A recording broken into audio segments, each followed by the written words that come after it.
श्री कृष्ण कन्हैया लाल की जय। श्री निजानंद स्वामी की, श्री प्राणनाथ प्यारे की। क्यों कहूँ खूबी चरण के और खूबी भूषण, अद्भुत शोभा की क्यों न होए अरसतन। क्यों ना होए अरसतन। श्री कृष्ण कन्हैया लाल की। अक्षरातीत धामधनी के चरण कमल का वर्णन चल रहा है। चकलायेन चरण की भूषण छवि अनुपम। श्री राज्य के चरणारविंद की शोभा बहुत ही सुंदर है, कमनीय शोभा है। उसके आभूषण भी बड़े ही सुंदर है, जिसकी कोई उपमा नहीं दी जा सकती। दिल ताही के आवसी जाके मुतलक मेहर खशम। श्री राज्य के चरणों की स्वयं की शोभा और उनमें जो आभूषण है उनकी शोभा उन्हीं ब्रह्मात्माओं के हृदय में अंकित होंगे जिनके ऊपर श्री राज्य की स्पष्ट रूप से मेहर है, निश्चित रूप से मेहर है, कृपा है। जो होवे अरवार शकी सो इन कदम तले वसत। जो परम धाम की आत्माएं होती है वो इन्हीं चरण कमलों में रहती हैं। शराब चढ़े दिल आवत सो रूह निश दिन रहे अलमस्त। यदि श्री राज्य के चरणों की मस्ती, तो ये शराब कहने से वो उसमें श्री राज्य के चरणों के प्रति प्रीति होने से एक प्रकार की मस्ती आती है, उसके लिए कहते हैं। तो जिनके दिल आवत, जिनके हृदय में ये चरण कमल अंकित होते हैं, तो उनकी तो मस्ती है वो बढ़ती रहती है। शराब चढ़े दिल आवत, तो जो दिल आवत ये पहले समझना। श्री राज्य के चरण जब उनके हृदय में अंकित होते हैं तो फिर उनको मस्ती चढ़ती रहती है। सो रुआ निश दिन रहे आलमस्त। ऐसी आत्मा रात दिन मस्ती में रहती है। निमख न छोड़े चरण को मोमिन रुआ जो कोय। जो ब्रह्मात्माएं होंगी, परमधाम की आत्माएं होंगी, वे इन चरणों को कभी भी छोड़ती नहीं है, निमेष मात्र के लिए भी नहीं छोड़ती है। निश दिन रहे खुमार में आवता है चरण बोए। वे तो निरंतर खुमार में, खुमार का तात्पर्य एक प्रकार से गहन, तो उनको नशा चढ़ा हो तो किसी उतरता ही नहीं है ना। तो जिनको श्री राज्य के प्रेम का नशा चढ़ा हो तो वो उतरेगा ही नहीं, तो बस उसी मस्ती में वो होती रहती हैं। तो उनको निरंतर इन्हीं चरणों की सुगंध आती रहती है। मासुक के चरणों का किया बेवरा वर्णन। अक्षरातीत धामधनी के चरणारविंद का वर्णन इस प्रकार किया। जीव उड़िया चाहिए कहते लीक।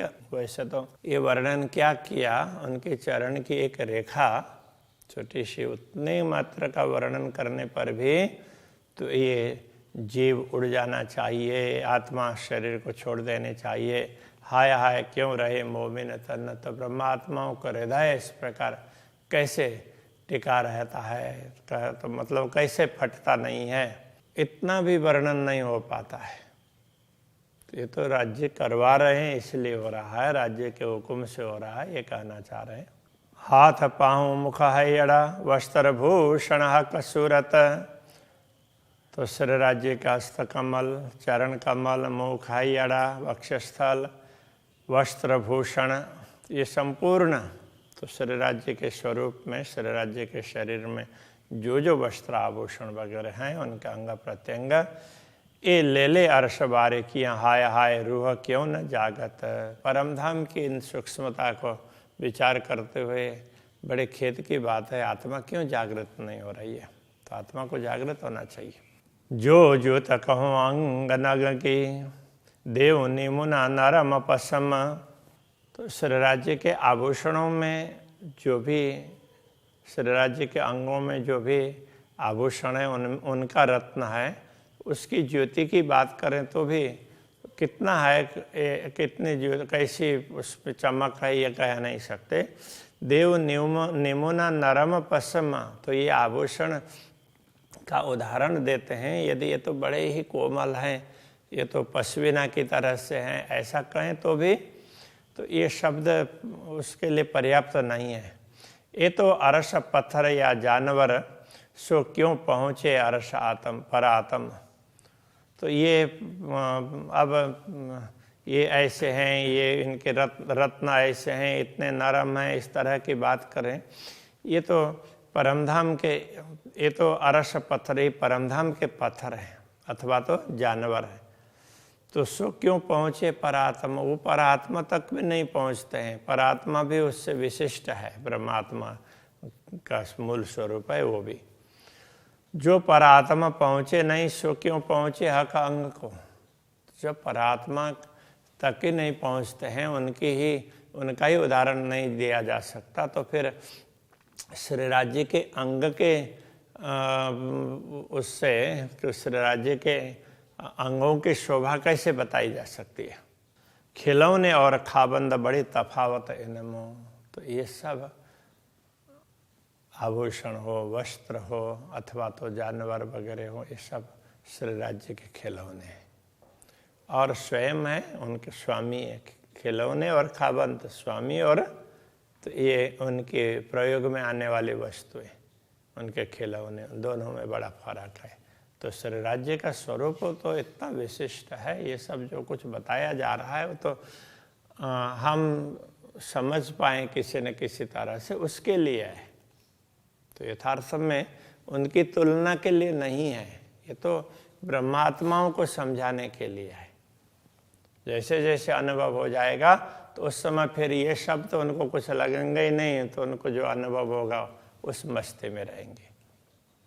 जीत आदि अंत न पाइए तित तेह की कहो, ये क्यों करे जहाँ जिसका आदि और अंत ही नहीं है, ऐसे दिव्य परमधाम को निश्चित ही ये है ऐसा करके नहीं बोल सकते। वहाँ की कोई भी वस्तु है उसको हम फिक्स नहीं कर सकते, बस ये तो ऐसी ही है, नहीं बोल सकते। ये तो शब्द फना क्या कहे, जित पाइए न अबल आखर। तो जहाँ आदि अंत का ही कोई पता नहीं है, उसके वर्णन के लिए ये नश्वरता के शब्द, नश्वर जगत के शब्द है, वो क्या कह सकते हैं। ये निर्णय करना अर्श का, तीन में भी हक जात, परमधाम का निर्णय करना, और उसमें भी श्री राज्य के अंगों का हक जात कहने से श्यामा जी परमात्माएं भी तो उनके अंग ही हैं, उनसे अलग नहीं है। फिर भी ये तो श्री राज्य के स्वरूप में उनके अंगों का वर्णन करते हैं। तो इत नूर अकल भी क्या करे, अक्षर ब्रह्म के बुद्धि, इत नूर अकल मतलब ये दुनिया की जो अक्षर ब्रह्म की बुद्धि जो दुनिया में आई है स्वप्न की, ये क्या कर पाएगी। जित लुदन्नी गोते खाता, जिसके लिए लुदन्नी है तो जागृत बुद्धि है, वो भी गोता खाएगी, तो स्वप्न की बुद्धि क्या बता सकती है। जबेर पैदा जिमी से शोभी नहीं कया अरस में। यदि ये बता दें कि जो जवाहरात वगैरह या तो भूमि से प्राप्त होते हैं, तो परमधाम में तो वो भी ऐसा नहीं है। 14 तबक उड़ावे अर्श कंकरी, परमधाम का तो एक कण भी 14 लोक से विशेष होता है। 14 लोक उसके समक्ष कुछ भी नहीं होते हैं। ये तभी बोलना नहीं था थे, इसलिए भी बोला नहीं जा सकता, शब्दों के द्वारा तो बताया नहीं जा सकता। जित चीज नहीं पैदा नहीं, ना कबू पुरानी होए। तो जहाँ कोई चीज़ नहीं है, ना तो कोई पुरानी होती है। तित शब्द जुआ जो बोलिए सो ठौर न रही कोए। तो वहाँ उसके लिए इस जिह्वा से क्या शब्द बोलें जिसका कोई इन शब्दों का तो ठिकाना ही नहीं है। इस जिह्वा से बताने वाले शब्द, जिह्वा से निकलने वाले शब्द परमधाम के किसी भी स्वरूप का वर्णन नहीं कर सकते। जो कहूँ हक दिल माफ का, तो ये तभी शब्द बंधा है। यदि ये कहें कि ये तो शरीराज्य जैसा चाहते हैं उसके अनुरूप ही बनते हैं, तो उसमें भी तो हम शब्दों से तो हम शब्दों की सीमा में लाने का प्रयत्न कर रहे हैं। ताथे अर्श बारीकियां सो किसी विधा कही न जाए। इसलिए परमधाम की जो सूक्ष्म बातें हैं किसी भी प्रकार से कही नहीं जाती है। चुप किए भी ना बने हुक्म इल्म आयात। तो यदि ना कहें, चुप कर बैठ जाएं, मौन रहें तो भी नहीं बनेगा, क्योंकि श्री राज्य का आदेश भी आया है और ज्ञान भी आया है। और काम इनको नहीं जो अर्श अरवाह लय हुज्जत। तो जो लोग परमधाम की आत्मा है ऐसा स्वयं का दावा करते हैं, तो उनका और काम भी क्या है? तो अक्षरात धामधनी के स्वरूप का, उनके अंग प्रत्यंगों का वर्णन न करें तो और क्या काम है? इसलिए वर्णन कुछ तो करना ही पड़ेगा। इल्म कया जो लुदन्नी सो तो हक का मुतलक का जो तारतम ज्ञान कहा है, तो वो भी अक्षरातीत पूर्ण ब्रह्म परमात्मा का ही दिया हुआ है। इसलिए इत मोमिन मिल पूछसी क्यों रही रूहों को शक। तो जब ब्रह्मात्माएं जागृत होंगी तब वो पूछेंगे कि ब्रह्मात्मा को शंका क्यों हो रही है। तो उनको शंका कैसे हो गई? शंका तो ऐसे होनी नहीं चाहिए। जो अर्श बातें शक हमको तो हके क्यों कया अर्श कलोब। यदि परमधाम की बातों में किसी प्रकार की शंका हो तो ऐसे ब्रह्मात्माओं के हृदय को परमधाम अक्षराते धामधनी ने क्यों कहा? वो तो कहे तो कहते ही नहीं है। तो जब ब्रह्मात्माओं का हृदय परमधाम बनता है तो उसमें उनमें कोई शंका रहती ही नहीं है। मोमिन कहे बीच वायदत इन आशिकों हक महबूबा। ब्रह्मात्माएं तो मूल मिलावा के अंदर ही बैठी हुई हैं। इन आशिकों और इन अनुरागिणी आत्माओं के सच्चे स्वामी तो पूर्ण ब्रह्म परमात्मा ही है। महबूबा आशिक एक कहे, वायदत्त भी एक कहलाए।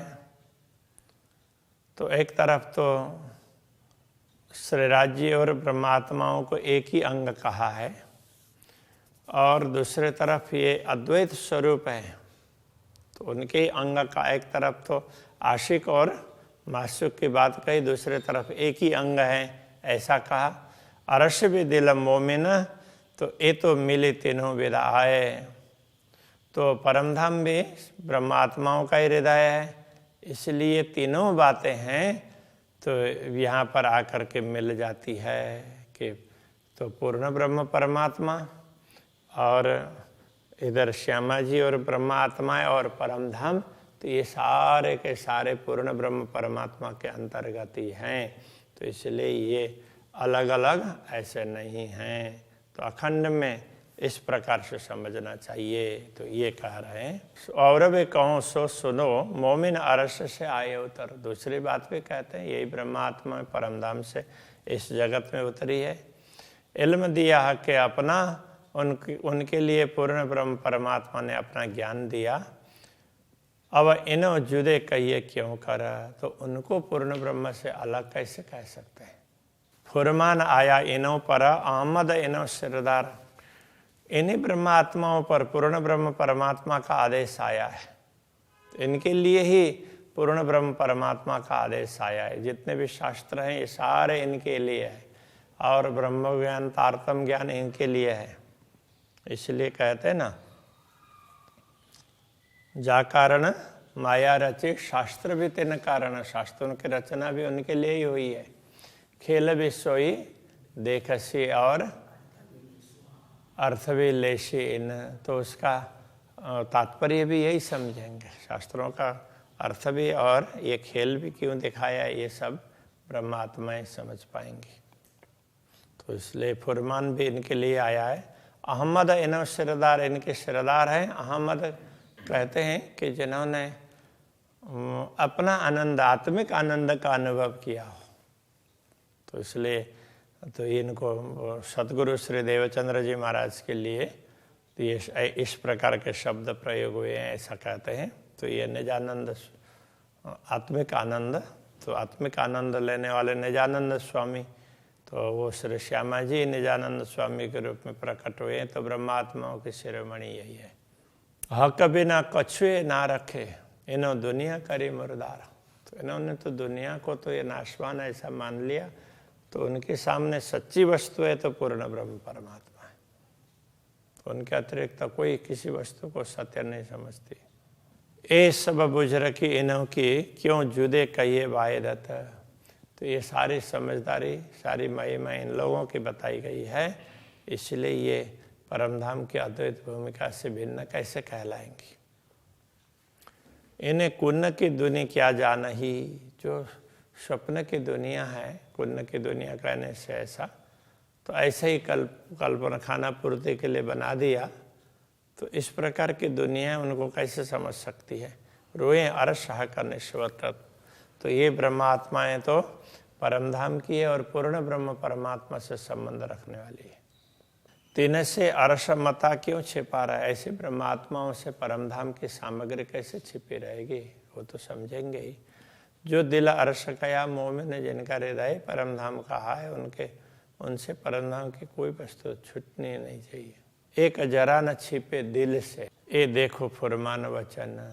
तो ऐसे परमात्मा के आदेश पूर्ण वचनों में ये कहा गया है कि इन ब्रह्मात्माओं से कोई भी बातें छिपी नहीं रहेगी, वो उनको स्पष्ट हो जाएगी। बक्का पट किने न खोलिया, अबल से आज दिन। तो परमधाम का पट किसी ने नहीं खोला, मतलब तो आवरण तो दुनिया का ही है, तो दुनिया के आवरण को हटाकर कोई परमधाम तक नहीं पहुंच पाया। हाय हाय तन न हुआ टुकड़े, करते जाहिर ए वतन। ऐसे दिव्य परमधाम को जाहिर करना, तो लोगों को समझाना, तो समझाते हुए तो ये बड़े खेद की बात है, ये शरीर टुकड़े टुकड़े होकर के नहीं गिरा। अर्श बक्का द्वार खोल के करी जाहिर हक सूरत। परमधाम के द्वार को खोल करके अक्षरातीत पूर्ण ब्रह्म परमात्मा के स्वरूप की बात कही है। अंग मेरा रहा अचरज में, द्वार खोलते बाहिरत। अद्वैत भूमिका के द्वार खोलते हुए तो ये मेरे अंग आश्चर्य में रहा, मतलब ये शरीर, मन, बुद्धि, तो ये सब ना, बुद्धि खास तो ये कहना पड़ेगा, तो मुझे भी बड़ा आश्चर्य हुआ कि ये कैसे हो रहा है। ये तो हमसे होने वाली बात ही नहीं है। तो लगा कि राज्य करवा रहे हैं, ये कहना चाह रहे हैं। मेरी रूहें कया आगे रूह न, मेरी रूह ने दूसरे, मेरी आत्मा ने दूसरों को कहा। सुनिया मैं हक के मुख इलम, मैंने श्री राज्य के मुखारबिंद से वचन सुने और फिर दूसरों को बताया। ये बात कहते तन ना फटा, ये बात कहते हुए तो ये शरीर छूटा नहीं। हाय हाय ये देखा बड़ा जुल्म। तो ये वास्तव में देखा जाए तो बहुत बड़ा अपराध है। जुल्म का तात्पर्य कि क्या अनर्थ हो गया। तो ऐसे अब ये शरीर अभी तक टिका रहा है, फटना चाहिए था। यूँ चाहिए मोमिन को रुआ उड़े, सुनते हक का नाम। पूर्ण ब्रह्म परमात्मा की बात सुनते, उनका नाम सुनते ही तो तुरंत शरीर छूट जाना चाहिए था। बेशक अरस के होए के, क्यों खाए पिए करे आराम। परमधाम के कहला करके फिर तो परमधाम में जागृत ना हो करके दुनिया में खा पी करके मस्ती कर रहे हैं, तो ऐसा कैसे संभव है। तो परमधाम में जागृत होना चाहिए। श्री कृष्ण कन्हैया लाल की।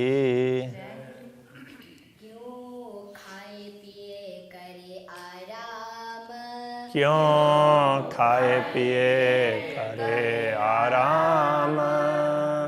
यूं चाहिए मोमिन को, यूं चाहिए मोमिन को।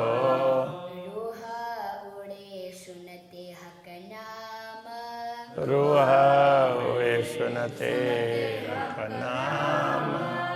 बेशक अरस के होए के, बेशक अरस के होए के।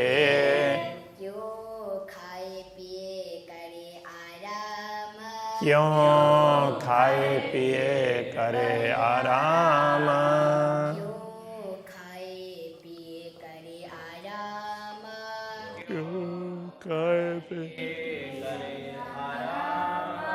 श्री कृष्ण कन्हैया लाल की जय। श्री निजानंद स्वामी की जय। श्री प्राणनाथ प्यारे की जय। श्री पांच नौतनपुरी धाम की जय। जगत गुरु आचार्य श्री 108 कृष्णमणि जी महाराज की जय।